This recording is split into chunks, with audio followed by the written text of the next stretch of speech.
So, welcome everyone. I know that there are a few more people coming in, but we will look to start. There's just a few housekeeping bits that we do quite religiously on these, so those that are entering won't miss too much for the first couple of minutes.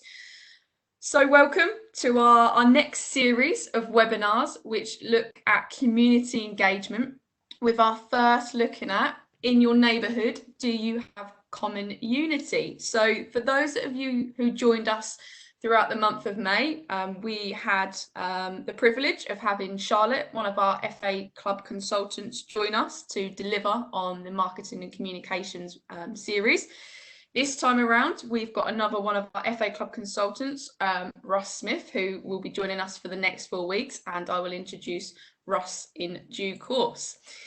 So, who am I? Who's this strange individual talking to you on this Wednesday evening? My name's Danielle Warnes. I am the National Club Services Manager for the FA Football Association. So just over a year into the role now, my role is looking at providing support services and resources, guidance for your wonderful sales out there that look after the beautiful game that is currently at standstill, but the news is bright and things are picking up, which is fantastic to see. If you have missed one of our webinars, so this is webinar number 8. If you've missed 1 to 7 and you would like to find out more information, please don't hesitate to drop clubprogram@thefa.com and email.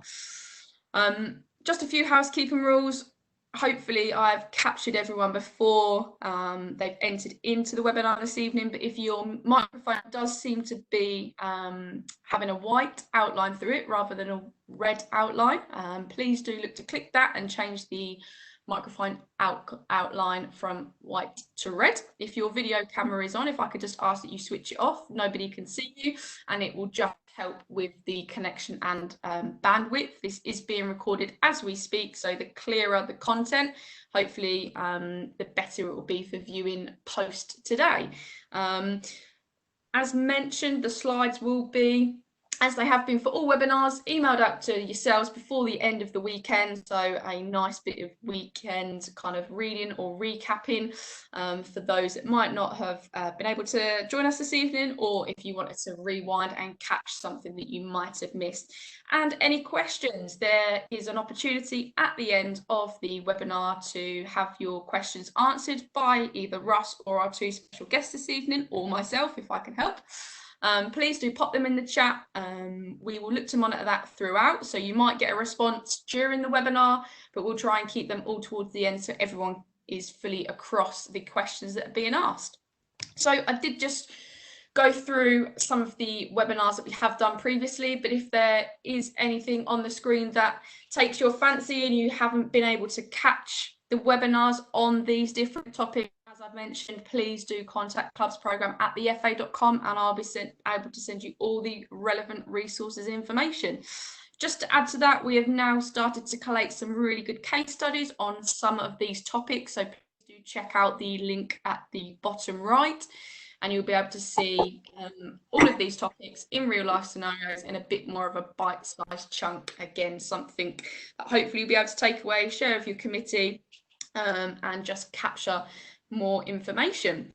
So as I said, this series looks at community engagement, and the topics obviously today are all about common unity, with next week looking at the power of your network and individual skills.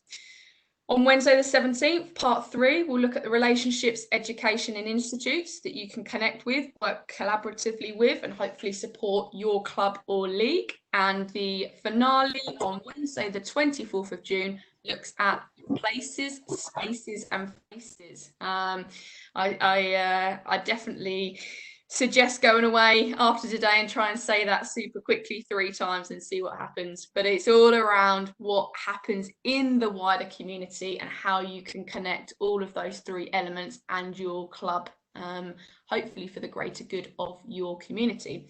So as I said, we were privileged last week to be joined by one of our FA Club consultants, Charlotte, and this week and for the next 3 weeks we will be joined by Russ. Russ, the stage is yours. Thank you, Danielle. For those who might need some linguistic training, I am from the Black Country part of the world, so I will try to speak slow and with less yam tones so that you can understand what I'm saying. And thank you for hosting this series. And something that see on the screen, I've worked in coaching and community for 20 years, and as a lot of us, those things kind of twin together. And in my experience, I've kind of worked in a range of settings, really. So I don't know if any of you came across maybe about 20 years ago something called New Deals for Communities, which was Labour government investment of regeneration, education, themes, etc. I worked on a programme on that with football, which was with the FA. That was in West Bromwich. I've worked in schools. I used to be a head of community and a sports kind of development manager. With clubs, we set up clubs. I also worked in other sports as well. So we set up a netball club and basketball club as well as football in those periods in Greets Green in West Bromwich. Worked for West Bromwich Albion. And then, took a bit of a change and worked for a Sport England theme with areas of deprivation, again, predominantly in the Black Country. I work at university now, and that's predominantly through, it'll be different. I want to make a difference in the Black Country, but I'm also a committee member of a league. So the league I sit on is called the Stourbridge District Youth League. My two children play in that league too, in quite big clubs, a club called Cuford and a club called PS Olympic.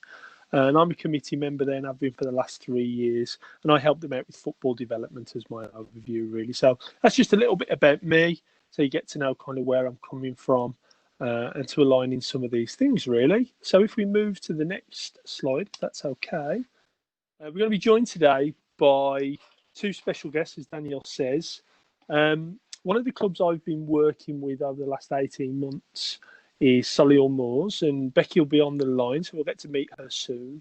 And some of the things they're going to showcase to you today is the work that they've done off the pitch, so to connect more with health, employability, charitable work, stuff to kind of grow what they do. And these things haven't happened by accident. They've had to kind of map their assets, build connections and relationships to do that. So Becky will be talking us through that in a little bit, and then followed by my good colleague Luke. And Luke will be engaging that wider work that the County FA has done, but also, more importantly, how they support clubs like Solihull, or, for example, some of the work I might do in a league, etc., to kind of bring that community message together and the power that football can have and that wider outcome for community. Daniel mentioned the 4 webinars. The key really for this one tonight is a really good overview to get you thinking, maybe to share some of your bits at the end and get, curious of what is community, because a lot of the time, and maybe football's been a bit of the problem here, is what we may have had as community has been that charter standard status. So how people playing from various backgrounds may be the tick in the box, but it's so wider than that. And to help with the growth, sustainability, networks and skills that you could have is a part of the aim of this series, to widen that. So my first question for you, and if you can do, just maybe use that chat function in this. So I'm going to ask you a question. And in the last 10 weeks in our lockdown period, have you gone for a walk somewhere in that hour you had a day, or in those 2 sets that you could do a bit later on? And have you gone somewhere by where you live and you've gone, I didn't know that was here. Oh, I didn't know that was there, or something new. Has that happened to you in the last 10 weeks? Now, whilst you're thinking about that, and you might just note something down and go, yeah, I found that there was a river, or I found there was a building, or something else that was there. This has happened to me a lot. And in that 10-week period, it's knowing what is those assets that's in and around where you are. And a good example for me, just whilst you're thinking and typing, is I didn't even know there was a river in Dudley, and that's where I live. And just going for walks or on my bike or whatever I did for that hour, I was be able to find new things. And I suppose the underlying tone to start us off for this series is sometimes we don't know what's there. and it's not going to come to us. Sometimes we have to bridge the gap and come to them. Really, it's that whole point of finding out what's there. Someone's Brunswick Park. I know that place very well in the chat there. Yeah, I've been there. A whole family history from Wednesbury. So that's a good one. So you think about that. It could be your parks, buildings, etc. You might have seen on your ways. A mountain bike track. Okay, Danielle. Yeah. Did you know it was there before, Danielle? I didn't know. So it's brand new. So I'm new to the area as well. So really understanding kind of what assets are out there for me is really new at the moment. Cool. Okay, we just had another one just come up quickly, which said a community hall Nathan found. Yeah, absolutely, but you might not have known about it. And Neil, what sort of time? I found a close by football field. Yeah, might be something you didn't know that was there. And this is the point I'm trying to make. Really, we don't know a lot of the things that's in and around us unless we actually map it, have a look, or go out and try and maybe see what can help us as clubs or as leagues. On the other way, how can they help us too as well? Simon, lots of things are new for you, yeah? 5 minutes here, Pats. So if we have that mindset going into what we're going to talk through, this will really help us because there's a lot of the world, and especially in the world of post-COVID-19 and football coming back, where we're actually going to have to find these new areas, these new pathways, organisations, supports. Could be, one of the big ticking time bombs at the moment might be, linking into mental health as an example. And, Solihull Moors can explain a little bit more about that later, but we might not know about that because predominantly we're football clubs and we deal with people coming to play football. So it's that wider impetus that we're going to look into. And I'm going to share with you a little bit of a plan or a tool that you can build for yourself along the way as other clubs sharing what they do with community. Okay. So if we go to the next one.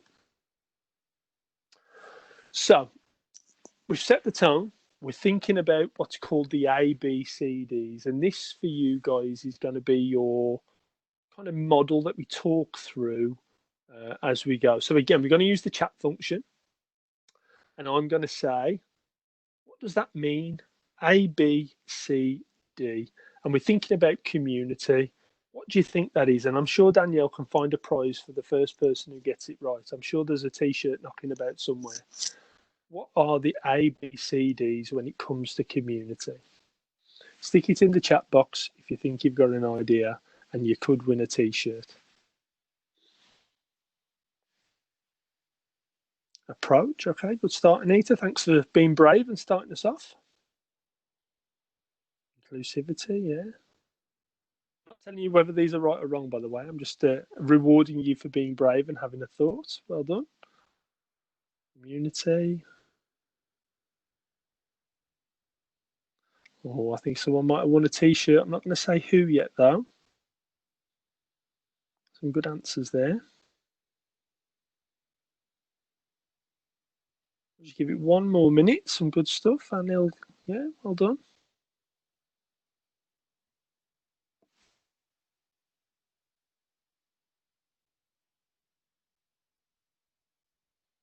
Okay.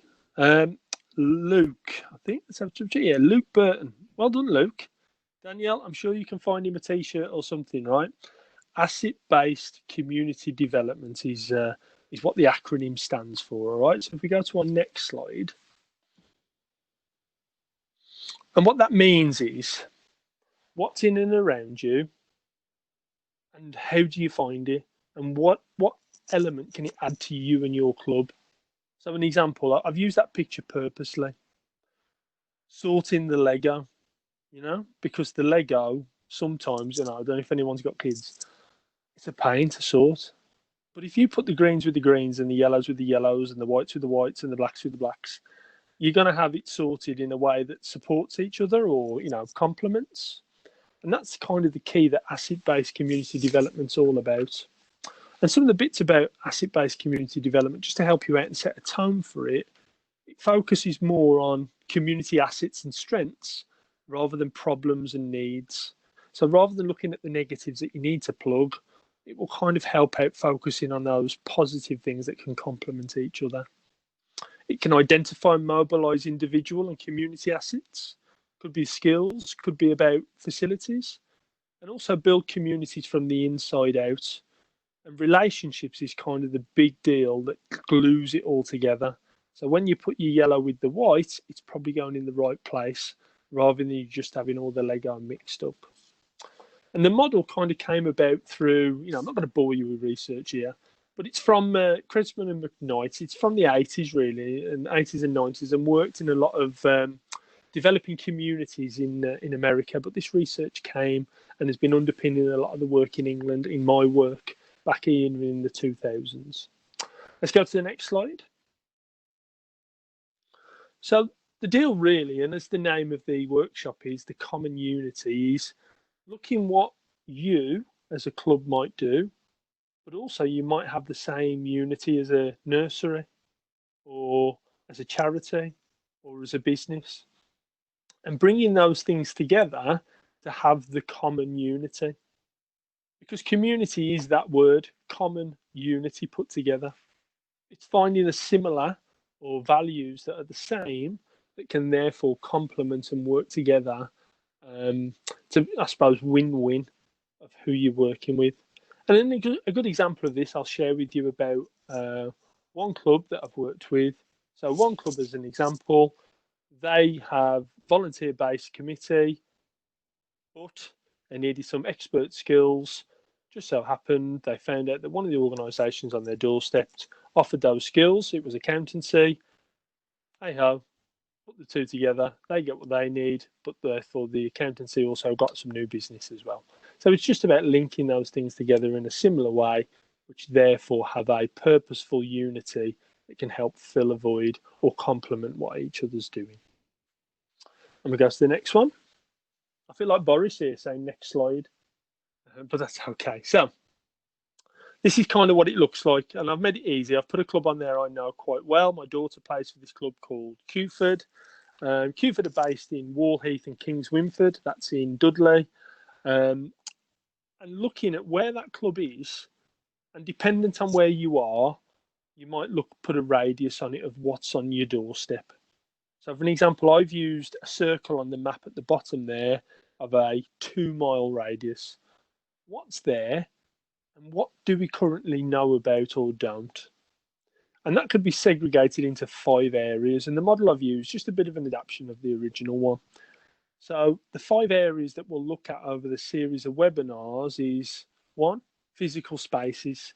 Now, probably like your clubs, you probably all have a pinch point about training, venues, where you can use, etc. Because as you grow in clubs, there's probably not much indoor space that you need. There might not be enough grass pitches, etc. But some other places might have that. So physical spaces is 1, meeting rooms, etc. Your local economy. So what are the businesses? What's the industry like by where you live? Is there opportunities to develop what you're doing in line with that? Complement either way. But do you know them?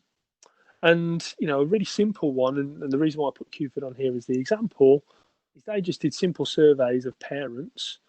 Where do they work?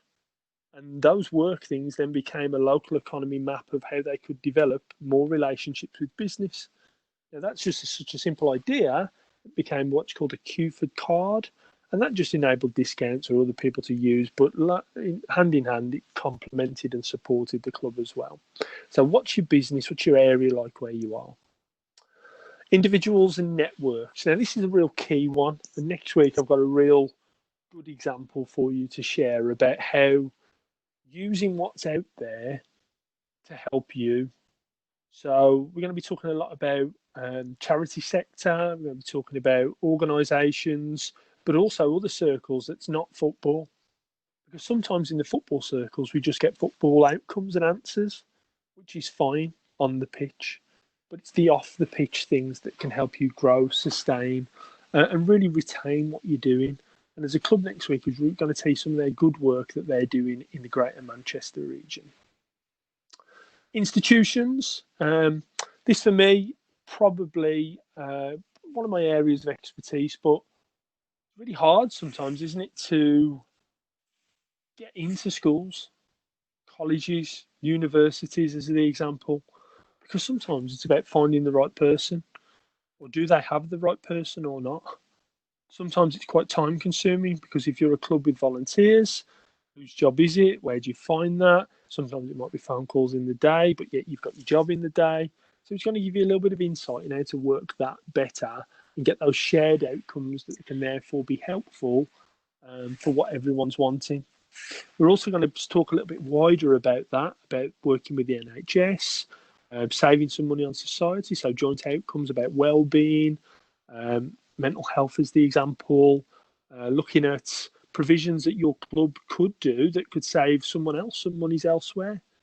And we're also going to share some stuff about working with faith centres, police, fire services, etc., that can therefore help and complement both ways what your club does and what those institutions do. The final segment on there is heritage and culture. So, we live in England, we're a multicultural society. A football club by me in Smethwick will be very different to a football club in Cannock. And that's just down to what your geographics and heritage and culture is of your area.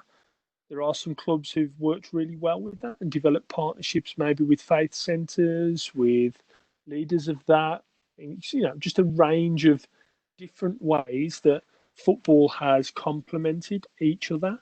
And on our webinar with that theme, we'll be sharing some good examples of a club who's done that really well, linked with madrasas and faith centres in Lancashire. So that's a bit of the overview of what we're going to be going through. And hopefully it helps spark some ideas with what you're doing in your club and how in the future you might have a little action plan that can help. One thing just to touch base back with Danielle here is the Football Foundation and Sport England as the example, as kind of the major funding bodies in the sector, are really looking at how in the future partnership work with community will be a part of their funding strategy and how they help and support clubs, especially in football. So bear this kind of stuff in mind for your future developments of what you might want to do. Evidencing and developing this stuff will really help you. And the next slide. And the key message really to kind of underpin this is it's a two-way street. I can imagine that some of you have had banged your head against the wall that someone didn't get back to you. You dropped an email, you made a phone call, it didn't work or whatever. So it's looking at how you as a club also, use what you do in your services to complement other community organisations, institutions, etc., rather than just them complementing you. You'll tend to find if you have the win-win approach to it, you'll get the better outcomes. So what I mean by win-win is that if you get something, but they get something, you're probably more likely to build that longer lasting relationship rather than you just having something and they not getting something back. But I think that's a pretty much of a given of a underpinning strategy really of what's happening there. So for us really, this overview of what ABCD is, asset-based community development, is about looking at those strengths, looking at what's there that can complement each other, mapping, looking at the assets and mobilising where it might be needed, or on the other hand, where it can complement. It's driven from the community within itself. So looking at your club and where you're situated will really help. And if I could introduce my friend here, Becky, who I think's there. Say hello, Becky, if you're there. Hiya, you're right. I am all right, thank you, Becky. Good. I've segued in nicely for you to tell us all about the great work of Solihull Moors in the community.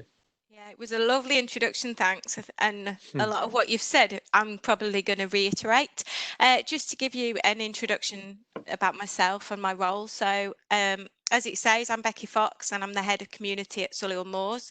I've been in post now for 18 months. So, still learning and it's ever evolving.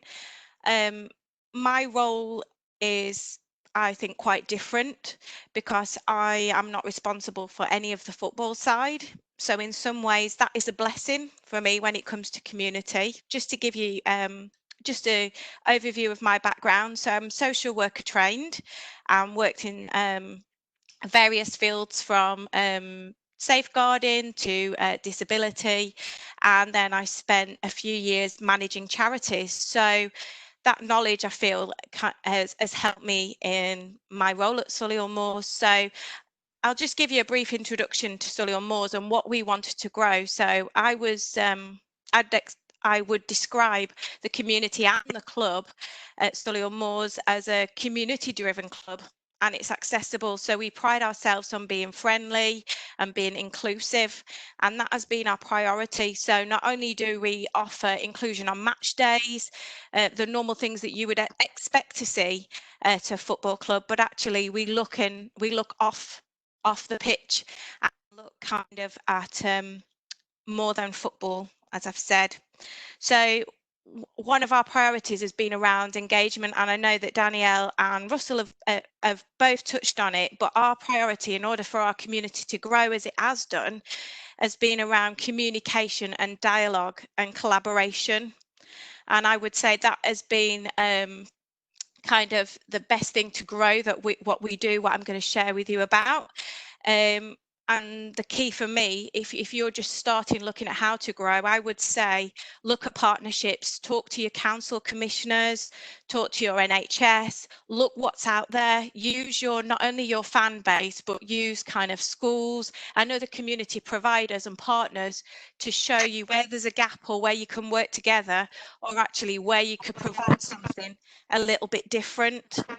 Another thing that I found useful is looking at local businesses, because a lot of them have social responsibilities and they want to help you.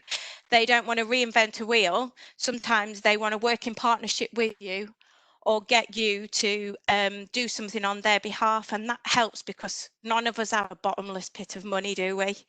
And we want to use that investment wisely. Oh, sorry. Yeah, I'll go into the NHS stuff a little bit later for you. I just saw that question. And I would say the best way to describe the community work is a bit of a bridge. So a bridge between the club and the community and the people. You use your Saturday football and your sessions to access other people. And also you use the community side to deliver grants. And Russell also tapped into talking about volunteers. And when it comes to community, we look at sustainability, and we'll talk a little bit about that later on as well, how you can use your volunteers to help you to continue the work that you do. So if we just move on to the next slide, if possible. Oh, and the next one, sorry, I talked a little bit introduction through what we've done.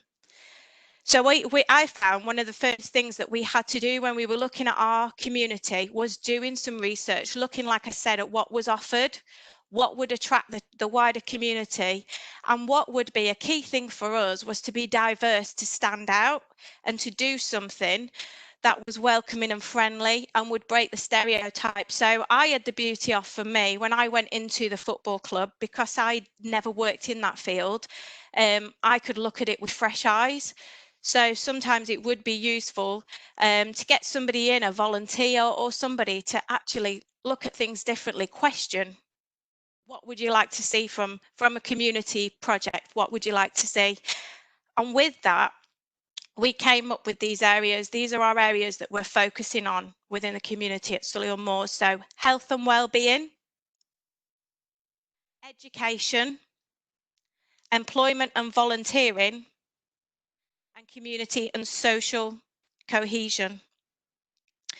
So you might think, well, where do I start? And I'm not going to talk a lot about football tonight, but obviously we used our obvious audiences to generate interest and to get the word out and to get those conversations flowing, and using things like, if you see over, I'll give you a little bit of the next slide. If you see, we used our youth and juniors because we'd already got that existing work going on. In order to attract others, we talk to parents, we talk to grandparents, we talk to the kids themselves, what they want, what they did outside of school, what they'd love us to do within the club. that wasn't just football, and we got intelligence, and we also used some of our players in our football and education who'd come from our youth and junior teams to be part of our community volunteering. So they came and helped us with running football sessions, and in return we trained them in level 1, or that offered them other employability aspects. So that's how we kept some of our continuous staff and our volunteers. And then the other group that was an obvious group to help us, can we have the next slide, was our Ability Counts group, which at Solihull Moors we pride ourselves on. We have a good disability squad that ranges with a range of disabilities and a range of groups, and we've been able to grow this and expand this and almost tailor it. So that's a lot of what we did to initially start in growing our community. So we'll go to the next slide. But one of the things that we did find, that even though we were delivering on our football and education, our youth and juniors, and our disability, like Russ said, we had to do that common unity. We had to blend our values and our aspirations as a community. And our aspirations were around inspiring, engaging, and educating. And therefore, in order to grow our community, we set up and developed our charity that recognised what we'd done, but also recognised that we wanted to grow more and we wanted to offer more within our local community.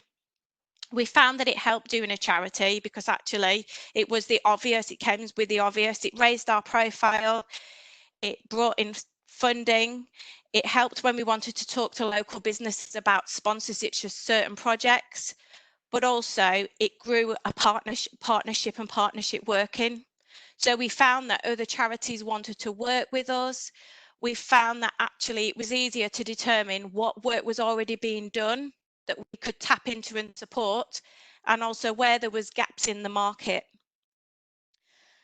We worked obviously within the club doing the more obvious things like feeding projects, like food collections on match days, like doing sponsored events for Help the Heroes or other charities to raise their profile as well. But also it enabled us to put more opportunities on for all. So that's why we formed the charity, that actually our values would be spread across other charities, but also it would give us more scope for growth that wasn't just around football or sport, it was around community cohesion and engagement. So the next slide, if possible.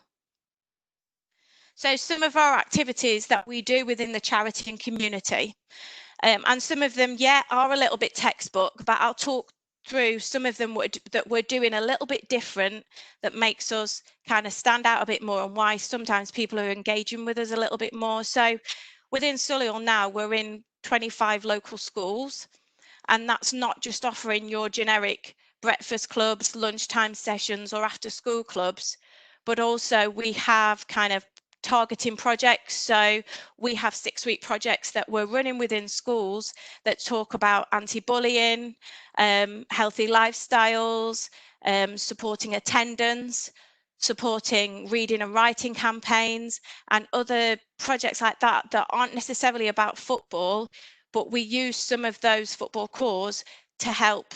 So each week we have a 6-week program that we deliver. So it could be healthy packed lunches, it could be exercise, it could be, even in one of the sessions, we teach mindfulness and mental health to younger children to help them cope with what they're going through.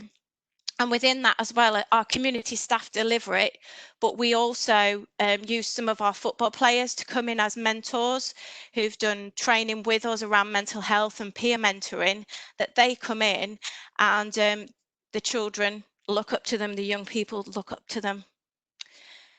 And we find that because we speak to schools, we speak to youth centres, youth workers, and those are the key providers, the police, that they tell us what's going on and what the community worries and concerns are, and we're able to write those projects.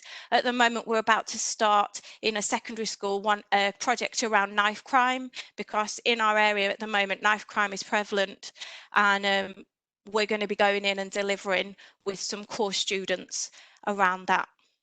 We also are focused on, in regards to knife crime, social inclusion, and looking at our young people who we know are not in school or who are struggling and are in pupil referral units. And we've partnered with the council and with schools and are now running employability courses at the club and education courses where they come and they do ASDAN and other qualifications. They volunteer on match days, they come down and get involved in our projects, and it means that at the end of it they've got a qualification that actually allows them to go on into employment or further education. And in some aspects we're finding that we've got 3 of those young people who are now, we're employing them on a sessional basis to be involved in coaching our other children and doing peer mentoring projects. We found with this, I know I briefly touched on partnership, and we recently got a grant from the National Lottery, and the reason it was successful is because we raised a community, we applied for a community grant, a joint communities together grant, and because 3 of us as a charity applied, and we put a 3-year plan in around focusing on people with disabilities who were no longer in school, and looking at not just their mental health but actually their education and their fitness, that actually we were successful. So I'll give you an example. For us, we focus on the fitness, offering one-to-one PT sessions, health and wellbeing sessions. We have an employability charity that focus on training and putting those young people in employment and disability training places. And then we have a counselling charity that focused on mentoring and giving them therapy. And that was something that's successful, that we've been able to go on doing mental health work with those young people, and they're coming back to our projects. And we found within the club, we offer the club, and it's open all the time as a bit of a hub, a social prescriptor, that those young people can come in, that when they're feeling low, when they're feeling they've got nowhere to access, they can come in and have that safe space to talk to our community peers and our volunteers. We're also at the moment offering something with Solihull Carers Trust. I know I said about thinking differently and working with providers who don't have the manpower to deliver things. So the Carers Trust are a small charity within Solihull, and they found that they wanted to offer rest to children and young people who care for parents, but they didn't have a venue, they had no staff, all they had was a little pot of money, as it were, to deliver it. And because we have the staff and the venue, we've been able to work with them and offer something. So it is a win-win partnership that is growing. So for us, yes, we still have to be sustainable financially, but actually we're targeting a different audience, and we're doing things a little bit differently. So if we go on to the next slide. I briefly talk to you about our community hub. So in the daytime, we now use the club as a bit of a community hub. So it's multi-purpose. We're fortunate that we have an agreement with the club, service level agreement, that we're able to use it at a minimal cost. So we're offering things a little bit different, like coffee mornings. We're offering a dementia morning once a month, where age concern or residential homes bring their elderly people in, and we're doing activities. Sometimes we do chair fitness, sometimes we do bingo, and recently we did a history talk. So we did a history talk all about football and the history of Solihull Moors. So it's just about looking at that. We also have a local day centre that hire a room from us, and we offer activities for them. So we may do football or some sporting things, but again, it's bringing income in because they hire it for the whole day. And again, it's that the club is open and it's part of the community. So the NHS come in and they do their diabetes clinics, or they do health and wellbeing and deliver. So sometimes it's not about manpower, it's just about having a venue, and it's the partnership. We also do the simple things like food collections, or in a partnership with a local charity that deliver food around for the homeless, for those low-income families. And then we also are just about to start a play and support group for mums, because one of the obvious gaps that we had was that fathers were coming and we were having predominantly males who were using the club all the time. So we've made one of our bars a little bit more friendly, that it is a coffee room where mums can come straight after school, because that's one of the important things that we found. Actually, if we put something on first thing in the morning, we have local schools near us, that actually the mums will come and have a cup of coffee and bring their toddlers. So again, it's another audience that we haven't used before. And we're also attracting grandmas now, because we do something called knit and natter. So Rush, you might want to come along to that when we're able to up again and have a natter. But again, it's bringing grandmas in, it's bringing different people in, so we've got a wider audience. And another thing that we found, when we initially were a charity, not all the fans had heard about what we do as a community. And then when we got our charity status and we were able to use that, actually fans know a lot more about us now. They're engaging with us a lot more, and actually they're coming up. We've got a good partnership with the supporters club, who are actually putting on quiz nights. Actually recently we did a ladies pamper night where we did shopping and beauty treatments and a gin and tonic cocktail table. And actually we're finding that our funds increase, which means we're able to put more back into the community. Touching back on one of our biggest successes that has been recently, has been around our bereavement groups and our mental health. So we found that we wanted to do something predominantly within mental health, because we'd had a lot of inquiries about it, and people contacting us saying, did we offer anything? Could we signpost to people? So obviously, mental health and bereavement wasn't our expertise, but within partnership, we were able to talk to Solihull Mind, who were wanting some support around football. So what we did is we offered our club and our coaches, with a little bit of funding that we jointly wrote a bid, and our coaches coach for a session, and then we offer the club, and the Solihull Mind mentors come and they run their sessions there, their groups there, that actually the guys can come without that taboo of having to go to a doctor's clinic, having to go to a hub where people know why they're there, and they're able just to talk, but also have that fitness session that actually not only looks after their body but looks after their mind, as their mental health, and gives them kind of a positivity and a sense of confidence and achievement that they're doing something. We also, alongside that, spoke to Sand United and a local dads group who had been kind of wanting something where they could play sport and actually be around who'd experience bereavement. So again, they come and it's run through our volunteers again. They come, they have their football session, and they've recently just joined a football league that actually they're not just having that time away from home to train, but actually they're playing other groups, and they're kind of not isolated, but actually they're included within, you know, other groups and other football teams, which has been brilliant, and we've seen that grow.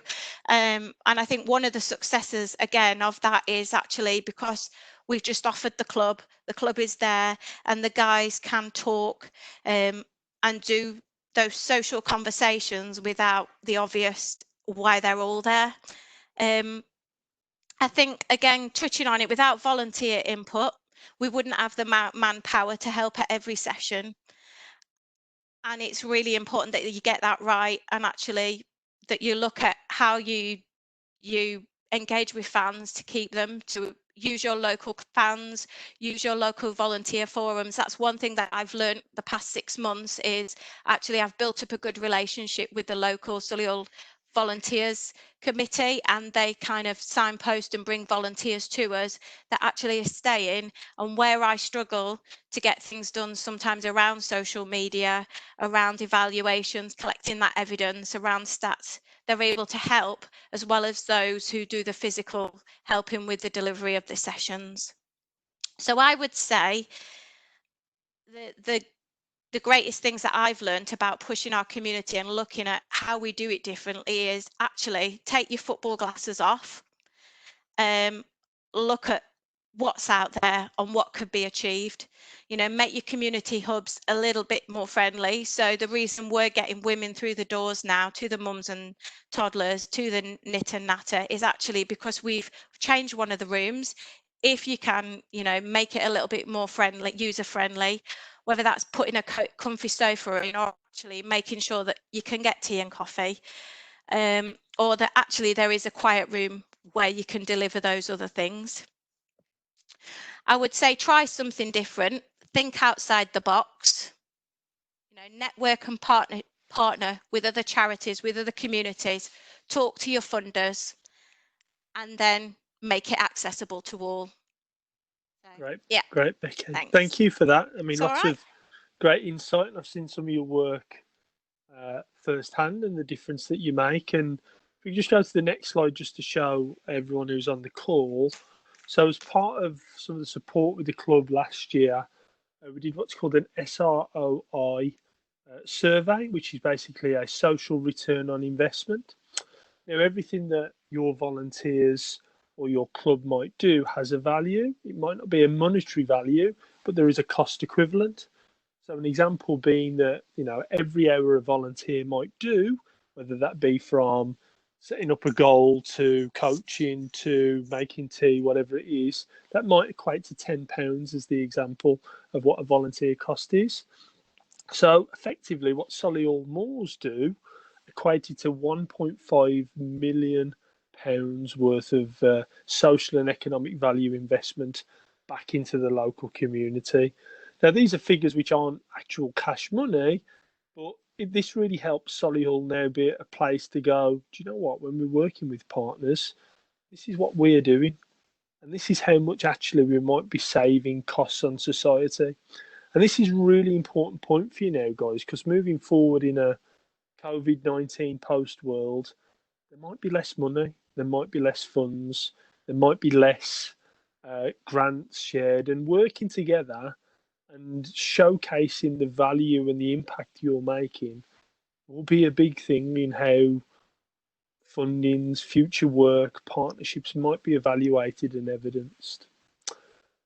Next slide, please. That's all right. Becky's contact details will be on there for you if there's any of the specifics that you'd like to add to. I did notice there was a conversation about Man City offering a disability get together, which I'm pretty sure Becky will take up because that sounds like a really good gig for those guys of Solihull to go there. Of course, yeah, that sounds great.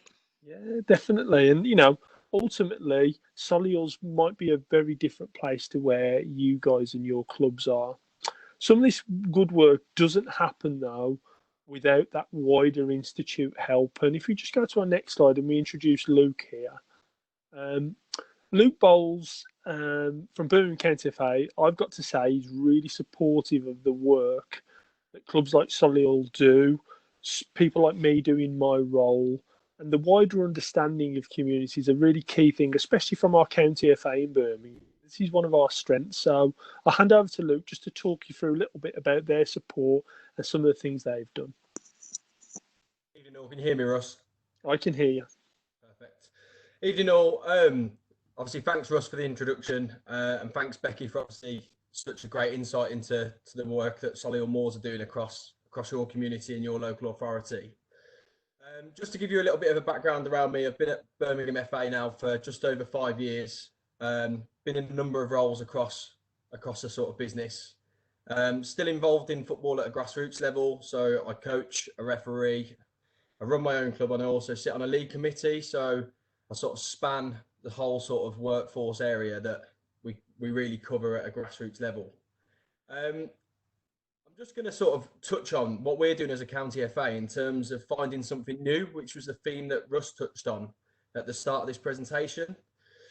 So as a county FA, we cover an area that spans 15 local authorities. And in that area, we have 3.3 million people, and we cover 3 cities. In the Midlands, it's quite a diverse sort of area, really. We have people from different religious backgrounds. We have a high BAME population, and we have a lot of new and emerging communities. So in terms of us, what we're looking to do as a county FA over the next sort of 12 to 24 months is actually look at our non-consumers. So which areas of society aren't actually engaging with their local football clubs, their local leagues, and aren't engaging in our beautiful game. So some of the work that we've been doing over the last 12 months is actually mapping our demographic and looking at certain areas that we can tap into using our clubs, leagues, and also our FA initiatives. So some of the areas are there that we've done previously that are on the screen. So we've got quite a large Muslim population, especially in the city of Birmingham. And over the last 2 to 3 years, we've run Ramadan leagues to support our Muslim players. This might be something that you might want to take back to your clubs and leagues, especially those that do have a high Muslim population, because during Ramadan, obviously, quite a high number of people fast and can't actually take part or struggle to take part in normal physical activity.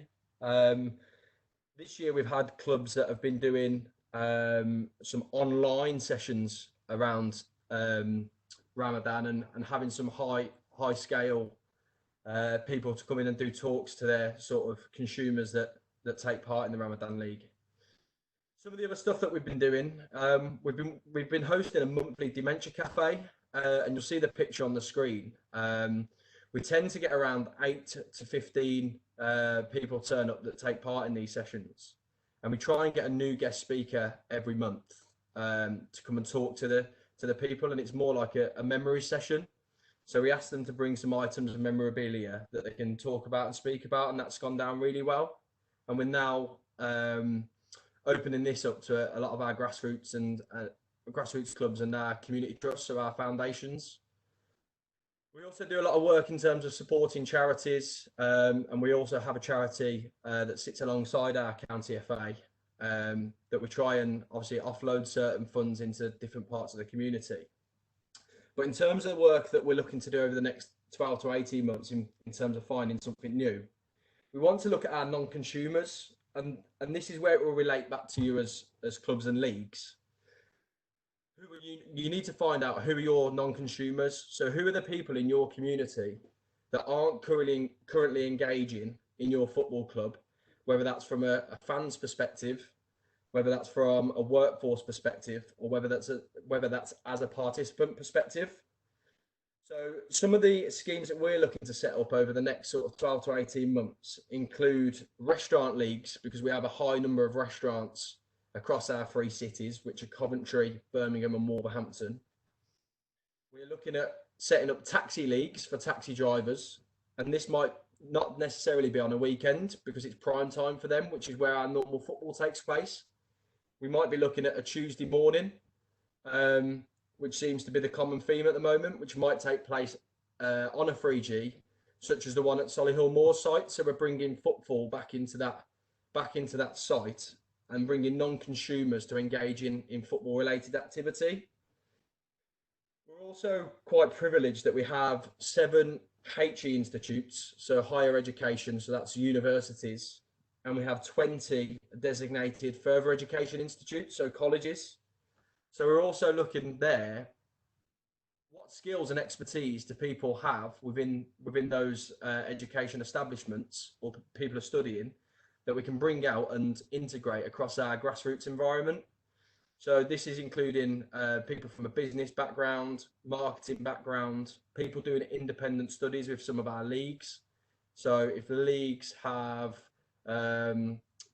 sort of key themes that they want to try and investigate or discover, then people can come in and actually do this for you. One of our most successful initiatives has been our business league, and this might relate to obviously you as football clubs and also leagues. We have 30 11v11 teams taking part in our business league, and the good thing for us is we've been able to make commercial partnerships, but we've also been able to find businesses that can actually benefit our grassroots clubs, and have been able to put offers out to some of our grassroots clubs from the partnerships we've made. Some of the businesses are actually attached or span from some of our grassroots clubs. But longer term, if the business league continues to grow, and this is where the leagues that are on the call, this is something you might want to talk about with your county FA. There's opportunity there for leagues to take on extra divisions, but not in your typical adult male Saturday afternoon football league, or not your typical grassroots youth league. It might be extra divisions actually catering for these non-consumers, because ultimately you're already running football leagues and you're the people with the expertise on how to run leagues. Whereas a lot of these new and emerging communities actually won't have experienced what we call traditional football before. So by working with our established clubs and our established leagues, it can help them. It can help the participants have a platform for football without having to actually start all over from scratch. So it might be worth engaging with your county FA to find out how, as a club or as a league, you can potentially support some of this new activity that might be within your county FA's operational plan for the next season. We're quite fortunate because I'm going to refer to Solihull Moors because they're on the chat. But essentially, as a county FA, we've started a number of over 45s walking football leagues and obviously the business league. And Solihull Moors have been fortunate enough as a club to take some of these non-consumers, as we'll call them, in-house and actually affiliate their teams under their club banner. That way it brings in people under the Solihull Moors name and exposes them to the club and the offer that they can provide. And this in turn supports some of the charitable aims that they have. But ultimately, what I'd suggest that you do as a club and league is actually engage with your county FA, because we do have fresh ideas and we are willing to listen. And also have a look at actually finding something new in your community. And actually, could you be the person that influences a startup or influences change? But apart from that, I don't want to take up too much time. But if anyone does want to get in contact directly, then I'm sure Danielle will share my email address around when she shares the slides. And if you do want to chat for anything further, then please feel free to drop me an email. Thanks, Luke. I'd probably say, in terms of my multitude of hats and roles, the help and support of the institution to kind of join and fill the gaps is really good to have, because it could be that sometimes you as a club, you have a relationship that might only be for discipline, as the example with your county FA. You've got your county FA support for workforce development, etc. It can make a big difference. Some of the initiatives, especially in my committee role as the SDYFL, with Luke, have been really helpful. But also in that community bits of my football life, that's football development, whether that be university, whether that be grassroots, whether that be for regeneration, that can really make a difference, that they can help to plug the gap there. So thank you, Luke, for that. Next slide, if you don't mind. So let's go back to what we said. Tonight's a really broad overview of the next 3 webinars. We're really going to be nailing down on some of the areas of ABCD, asset-based community development. And we're really going to unpick next week the power of individuals and your networks, and those business and that local economy and the difference it can make. The club we got next week is Ashton from Greater Manchester. And some of the work that they've done really underpins, backs up and complements what you've heard tonight, using voluntary sector organisations to help you with your workforce, using business to complement and make new relationships. So you're going to hear about that next week. The following one from that on will be about working with the schools, the colleges, police, NHS, unpicking a lot of the things you've heard today. And I've noticed on some of the chats, which we will have questions soon about, how do you work with the NHS? How do we make that happen? And it's not through luck. Some of the expertise there actually helps them save money. So it's more likely that they might use you with partnership and you use them. And lastly, we'll be talking about the physical spaces, the people you work with, your culture and your heritage. And from a phone call we had earlier, I believe, Danielle, we got the Football Foundation on with us there as well, talking about what life looks like for them in terms of how they're going to be supporting clubs in their developments in the future post COVID-19, really. And our next one. So we're opening the floor. Daniel, I'll put it back to you if there's any bits where we kind of link back to our audience here. And I thank you guys for listening. Hopefully you could understand the Black Country tones. You can now know the difference. You heard Luke, he's a Brummie. You heard me, I'm from the Black Country. It's very different. So if there's any questions that you'd like to know or ask, I saw some on the chat. Now is our time. Thanks, Ross, Becky, Luke. Huge thanks. I think it's been echoed in the chat. So really well done, guys. Some really thought-provoking information that you've shared this evening. That I think a great summary here by Elle Dorling is just around the fact that you've enabled very thought-provoking ideas that have given a different slant on our traditional roles as clubs and leagues. So I think that's really powerful. So big well done to you three. So as Ross mentioned, there are a few comments and questions in the chat, which is fantastic. So as we rattle through them, if anything pops to mind, please do pop it in the chat and I will direct it to Becky, Luke or Ross. So let me try and go to the top first. As you mentioned, Ross, and we'll start with that one. Anita's asked the question, how would you include the NHS and what sort of collaboration could that look like? So possibly both for yourself, Ross, and for Becky, because obviously Becky alluded to a few NHS initiatives as well. So I'll start you off and then I'll hand over to the person that knows more than me. Right. So I don't know about that. Great question. Ultimately, one of the terms that you may be aware of or you may not be is what's called social prescribing. So this is kind of a new term in the world of sport development and, you know, community asset planning, really. And what this means is most people that go to the doctors don't need the doctors. They just need more connection, a bit more physical activity, and maybe some support there. But if you think about how much it costs to go to the doctors, then social prescribing is about using that money better. And most NHS trusts and partnerships have social prescribing contracts aligning with some of the work that actually doesn't need to happen in the doctors. So an example being someone who might be recovering from an operation might be at a point where they don't need a registered physiotherapist. They might just need some activity that could be done at your football club if you have that provision for. So an example, it could be walking football as the example.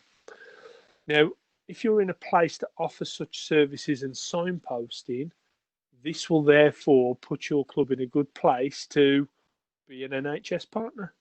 And it's just about mapping what you can offer and what you can do in line and making sure that your doctor's surgeries and your NHS trust and partnership know about them. And it's an easy segue to happen because what you're doing does help reduce inactivity, obesity, reduce mental health, aligns in with some of the bits around recovery. So it's a wide range of things that you can do, but to map it and just get in contact with your partnership managers from the NHS. Now, Becky, tell us about one of the programs that you've done and how that worked. Well, did you get in contact with them? How did it work? Yeah, so one of the projects that we ran a few months back, I made contact with the commissioners in Solihull Council. So and shared with them around what facilities we'd got, how we wanted to engage in the community, and shared our strategy with them and experience. And I was introduced to the commissioner who, in regards to health, and asked her where there was gaps in the market, what the council's priority was around health. And the commissioner had said that obviously one of the priorities was around getting males into exercise and dealing with obesity. So I was able to share with them we do a project called Moore's Vitality, which is a bit like Man versus Fat. So we offer training, we offer health sessions, and just help promote healthy lifestyles, keeping active and losing weight. And the council referred me to obviously the health commissioner, who in turn said, can you run a project for us? And our posters and our course was shared to GPs within Solihull and practitioners within the hospital, and we had a group of males who came to us. And from us running that project, actually more GPs and more directorates heard about us, and local charities like Diabetes UK. So that's why we've ended up hosting things like a diabetes clinic down at the club. We hosted something for the British Heart Foundation at the club, and it's simple things like that that actually we're getting to know different NHS priorities and different commissioning priorities that actually we can tender and write bids for, or we're able to say this is what we already do and get referrals directly into the clubs. And it might sound scary, the word commissioning and stuff like that, but ultimately, if you start with a small project and you show it's made a difference, these networks of doctors, NHS charities, etc., it's just like football clubs, but they're working in with health. They'll talk to each other and they'll recommend and signpost, which will help you if you've already done something and can showcase what you've done. I would agree with that and echo that. And if you can get it out there, and this would be a helpful hint for you, if you get one little project that you think, oh, it's only a couple of weeks, or actually it's just one session, but actually if you get that right and you get that evidence that, I know we're all busy in our jobs, but actually if you get the time to share it on social media, to actually tag other charities and other bits, in your name does get further, and the work that you're doing and your reputation is built. I agree with that. And listen to the webinar about institutes, because you could get your universities to evidence it for you as well. But that's a different bit. Should we go to the next question, Danielle? Yeah, I mean, that's very streamlined, because we've had a really good question from Stuart around the approach and contacting schools, and almost what's the best method to kind of get into schools, because sometimes it can be quite difficult. As with everyone at this moment in time, things are really busy, and sometimes schools with other organisations maybe find it difficult to have some spare time to open the door and have conversations. I mean, we've got a really good answer from Anita around just working with your PE department in schools. But Russ, I don't know if you want to elaborate any more to help Stuart out around that approach into schools. The best way to get any acknowledgement from any school is to find out how many of your kids in your club go to that school. And once you've got that information, I'm telling you now, your people who are in charge there will listen to you. If it's just, we are a club, blah, blah, blah. If you know that, say, for an example, 27 of our students are of this club, etc., then it's worth knowing that, because schools are measured differently. And some of them are measured on some of their social community remits as part of Ofsted. But I don't want to give you too much away here, because we're going to be talking about that on our third webinar. But I'd probably say the best win for me is find out how many of your kids in your clubs go to that school, and I think you turn heads and you get more attention. Brilliant, thanks, Russ. We've got another great supportive comment as well, just saying maybe get in touch with your local council. This is what one club did, I think it's Coville. Got in touch with their local council, and they managed to connect them to a number of schools, which is great. So I guess it's just, as you've mentioned, as Luke's mentioned, as Becky's mentioned, it's just widening your network, looking at your assets, understanding who else is out there outside of your club that might be able to connect you in with different opportunities. So another great supportive answer there, which is brilliant. I suppose I'll just add to that with a bit about schools. Is sometimes, clubs' contact with schools is about what can they do for you. So can I have a facility or whatever it is? And I'm only talking generically here, because I'm sure some of you do some great work. But it's the other bit really. What can you do for them? Because that widens it then. And a lot of good examples I've seen in the past, and Luke might be able to jump in on here, is where actually clubs have used what they have really well, those good coaches, role models, mentors, etc., that can actually benefit the school too, with kind of that signpost provision or complementing what they do. I mean, Luke, in your past, good examples you come across? Yeah, I think there's quite a few good examples, really. You've got to look at, first of all, what can you offer the school? So have you got anyone that, for example, might work a night shift that might be able to pop in on one of their days and go into a school assembly to signpost? Schools like to see clubs that are very visual.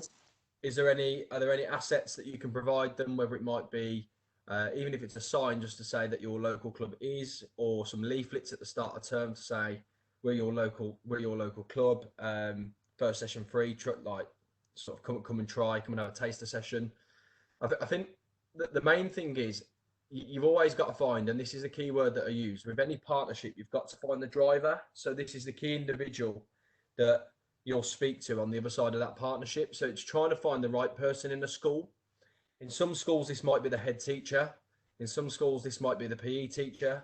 In some schools, it might be the teacher that might be interested in football or involved in football in some aspect.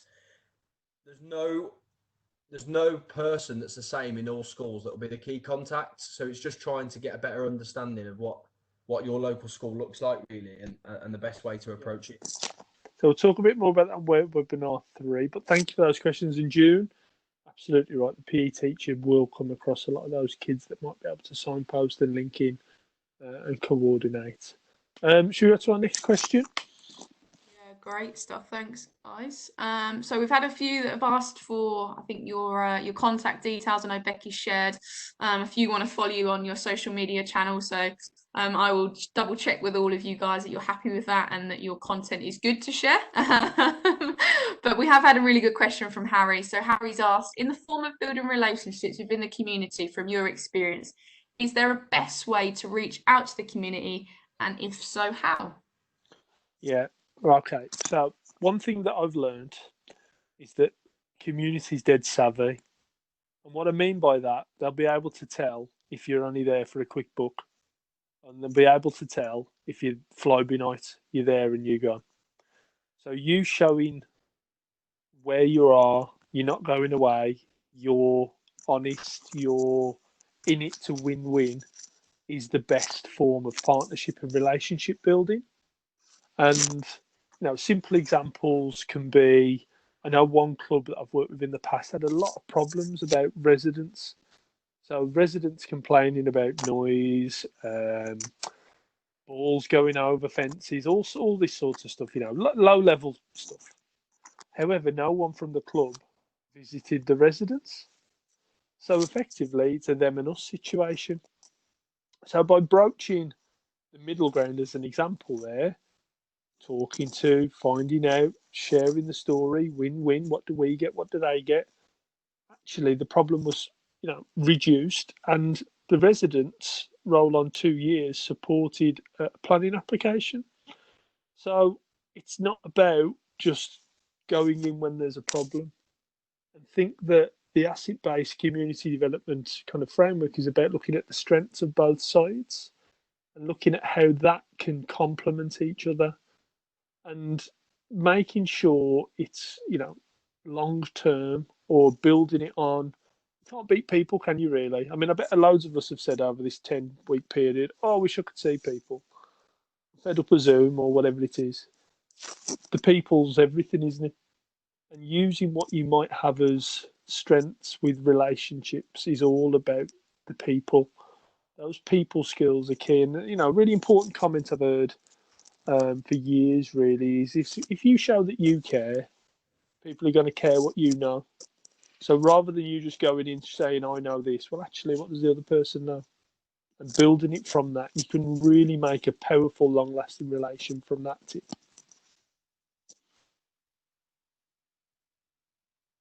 Brilliant. Thanks, Ross. Harry, I hope that answers your question. We've had a few that aren't specific to this webinar, so I am going to park them. One around structures, kind of what the best structure is for your club. I definitely recommend having a look at one of our legal firms that we commission to support charter standard clubs, which is called Muckle LLP. It's on our website as well, thefa.com/get involved/players/clubs-league. So obviously really short, but it is on the front of the presentation. That just gives you some guidance around what different structures are out there, and helps you weigh up the pros and cons of all of them. So I definitely recommend that if you're looking, Kieran, at different structures for your clubs, check that out. I've also had a few around facilities, just asking questions around them. Again, good resource to initially signpost to is your local football facility plan. If you haven't heard of them, I would definitely suggest reaching out to your county FA. There will be a lead there that looks after facilities. So please do have a conversation with them. But if you can look at the local football facility plan for your local area or your county FA, that would be a good starting point, just to understand maybe what the future vision is in the local area for facilities. I guess some of those questions have been around Becky's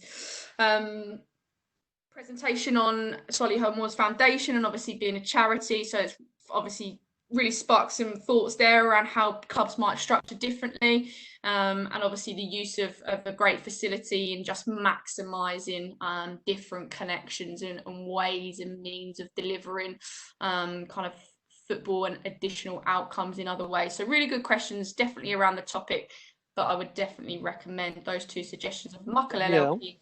Yeah, go on, Russ, sorry. Just to add, so yeah, please do. Next week's webinar, data is king. So we're going to share a lot about that, about skills, networks, how do you find out about stuff? Because sometimes we just operate in the world of football and we don't know, and then, you know, we might have a chance to apply in for some money or grant or whatever, and then we're asked the question, well, what do you need? And then you're like, well, I don't know. I've got to find all this information out from wherever. But it is all there. And one of the things we will be sharing next week is about those skills, those networks that you can get into, that, for an example, can tell you population mix of where you live, facility plan, like you've mentioned there, because the Football Foundation facility plan, when I read the one at Dudley, I was like, never knew that. And I learnt stuff because it's all there collated for you, but sometimes it's like the wood for the trees, really. And if you're a volunteer or you're part of a committee structured, for an example, you might not ever see it, but maybe using those skills and networks to build that base of evidence you've got will really help you with the community outcomes that you're trying to get in the future, really. So we're going to touch base on that and share some places like active partnerships, for an example. And football doesn't work that well in my experience with them. And these are Sport England funded organisations in every area of the country, which has so much data and insight that can help and shape you to your future work to get more people active, more people playing, mental health, etc., etc. But you wouldn't know about it unless you went out there to look for it. So we can collate and help you out with that stuff as well next week. Thanks, Russ. And I think that leads on really nicely, especially around the active partner element, from a question from Alan from Stafford Rangers. Just intrigued by the kind of business networking and community links, and wanting to know a little bit more around how many clubs maybe do run business clubs and networking organisations. And I know I led that question around the active partners because the active partners do host those types of events, but I don't know if Becky, if you at your club have hosted any kind of business networking events, or Luke, from a county perspective, if you know of anyone locally or you've potentially organised a type of event like that, which might be useful for Alan to know of. I think just before they jump in, I'll help you out and translate, folks. Active partnerships used to be called county sport partnerships, CSPs. There's a lot of acronyms in the world of sport, yeah. So they changed their name a year ago. County sports partnerships are now called active partnerships. Good translation. Thanks, Russ. Yeah, of course you can. Please do, Luke. So as a county FA, we work with the Chamber of Commerce.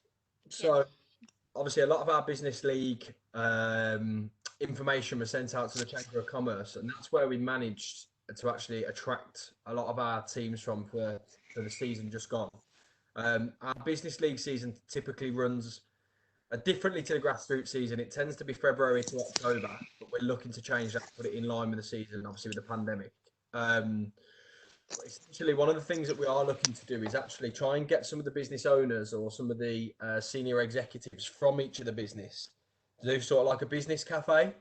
So where we bring these individuals in, show them around, obviously, our county FA headquarters, talk to them a little bit about what we do, get them to actually share sort of business cards and sort of business practice with each other, in the hope that actually they can see what we do and the sort of charitable aims that we have, because obviously as a county FA we're non-for-profit, and actually see if they can buy in and actually impact our sort of grassroots landscape. So that's something that we're planning to do halfway through next season. So we're probably looking around March time next year to do that. So I'm not sure how that may work for a club, but it's something that obviously we can look into. But you, as a club, you might want to try and invite some of your local businesses in to do the same thing if you've got a clubhouse, and actually talk around what you offer and how they can get involved. On the other hand, Luke, you know, the businesses do this anyway, so can you go to them? Can I tap into that and just say, for us, we joined the Chamber of Commerce. So the club, I kind of piggybacked onto the club, kind of have that chamber, they're a patron, and I kind of piggybacked onto that, and I go along to some of their events, and in turn the club hosts, either it be a luncheon club or breakfast, and I go along to a lot of those and introduce myself to a lot of the businesses. And one of the things that I found really helpful is when we've not got much funding or we want to do specific projects, I've been able to go in and do presentations around what are our priorities, or actually, I know Russ said get your, you know, from active communities, get that intelligence around the landscape, the people population, what the targets are. And I found that businesses from the Chamber of Commerce have said, well, actually, my social responsibility and my investment, I need to be given back.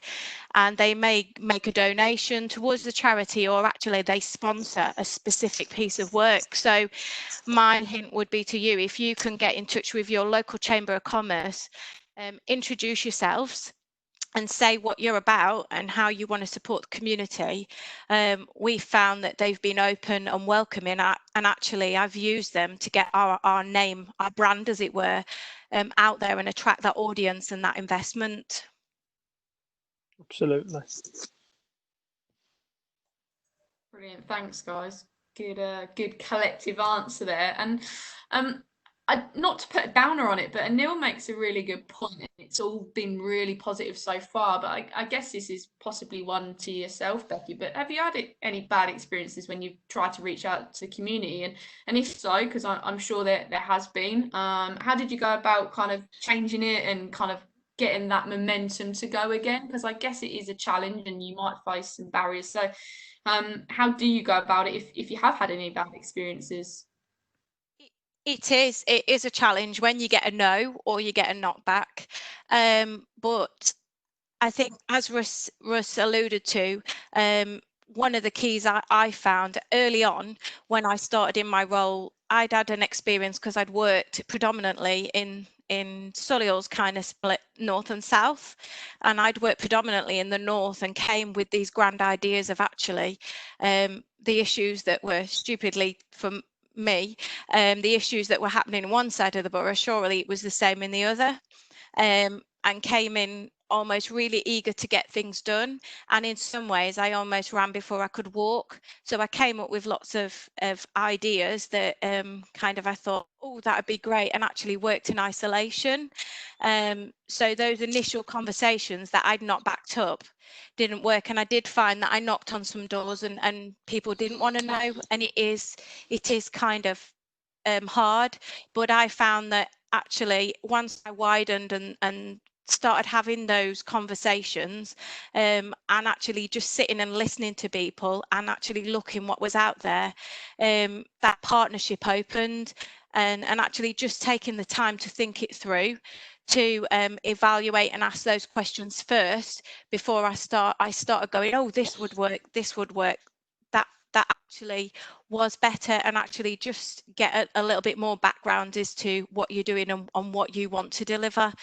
And as I said, just having those key conversations and those partnerships, and being, in some ways, once you've got that idea and you've got those partners, making sure you look at, as a community, what you can be strong in delivering, because to build a community, as Russ adhered to earlier, it's no good kind of saying we're going to do this and we're going to do this and you can't deliver it.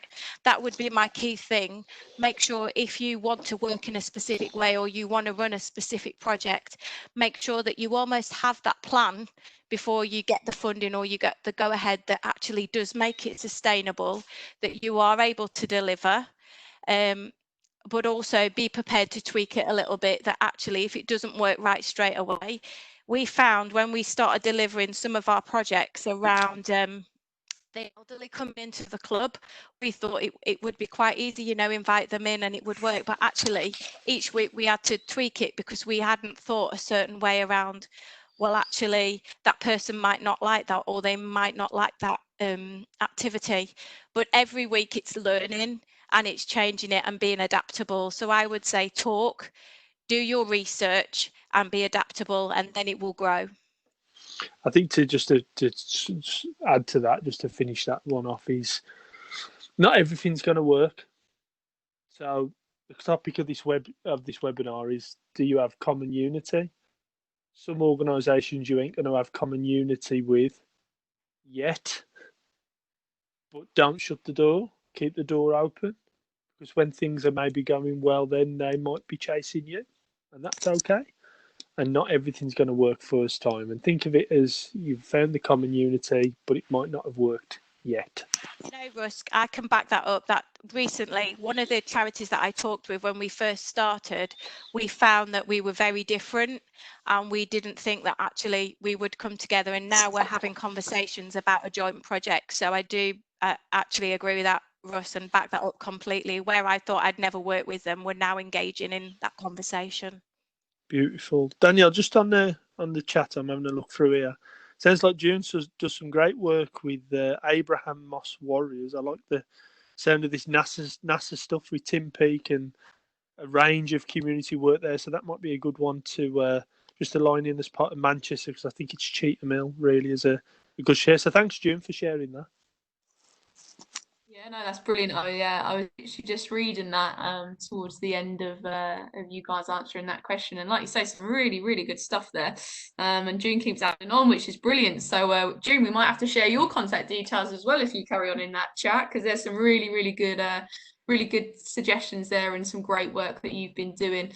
I'm flicking through, and Russ, Becky, Luke, if you're on the chat and you can see anything I've missed, please do shout. Or if anyone's on the call and I haven't quite answered your question, please do unmute yourself or forever hold your peace, because there is a lot in there which is brilliant today, guys. But if you have got any other questions, please do pop them in now or unmute yourself. If I have accidentally forgotten or missed your question, again, likewise, please do unmute yourself and fire away. In terms of asking, so I'll just leave that for a couple of seconds, just if anyone does want to unmute or add any additional comments in the chat, please do so. Just while we wait, I was only joking, but great stuff. Thank you ever so much for sharing your details. That's really kind. So June's offered support there. So if you've got any other questions or you'd like to rack June's brain, she's very kindly put her contact details in the chat. That's great. Thanks, June. Sorry, Russ, I did interrupt you, I think. Yeah, I was just going to say that some of your questions will probably be answered in the other webinars. And again, the aim of the other webinars is, if you think some of those areas you'd need further insight, data, best practice shares, etc., have a look at which of those themes are going to help you. The whole point really is that post-COVID-19, when we're back to normal, you are in a better place to have these conversations, develop, grow, sustain, build new relationships to help. Because, you know what? Your core customers, there's going to be a lot of kids that might need different help and support that you can offer at present. There's a lot of kids who ain't spoke to a teacher or anything for 10, 12 weeks. How can your club be that one shining light that gets them back in, but your football coaches might not have the way to do that.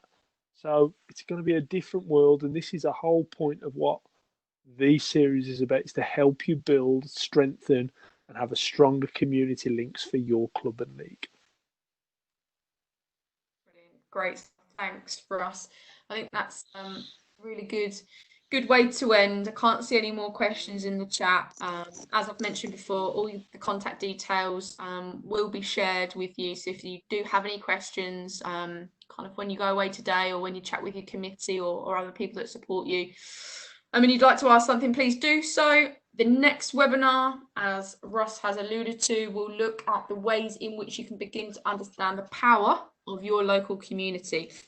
If you haven't registered your interest, I will share the link post this webinar along with all the recordings from this evening and the slide deck which has been presented to you. That just leaves me to say a huge thank you very much to our two special guests, Becky and Luke. Your insight was absolutely fantastic, so thank you both very much. Russ, brilliant. Thank you very much for steering the ship. And to all of those that joined us this evening, thank you very much for your cooperation, your interaction. It's very much appreciated. And we look forward to welcoming you to the webinar next week. Thanks very much, everyone, and take care. Thanks, folks.